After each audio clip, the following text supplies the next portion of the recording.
compito che noi abbiamo è, se volete, duplice.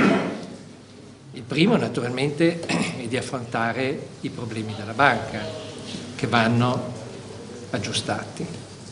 Ma questo non basta.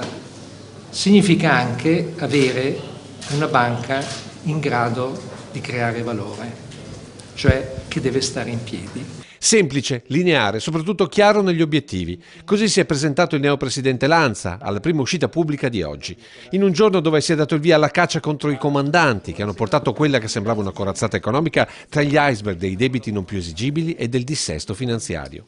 Chiara l'indicazione di fare di tutto per recuperare il recuperabile, ma altrettanto chiara l'intenzione di rendere l'ex corazzata un velero agile ma soprattutto economicamente leggero. Non possiamo rifare la banca di prima, perché tanto il mondo si è mosso. Digitalizzazione dei servizi, che significa meno sportelli per una rivoluzione che il nuovo presidente vede anche come un bene. E a volte queste sono delle grandissime opportunità per cambiare. Ma il tema cruciale, scusate, è creare una banca non che sta in piedi, che crea valore. Questa è la cosa da fare, questo è il compito.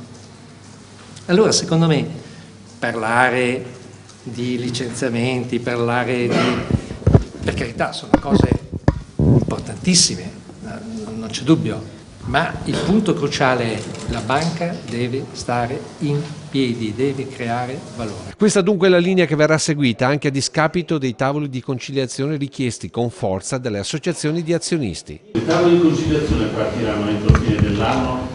Non diciamo, fino a che non siamo pronti non lo diciamo, perché è inutile.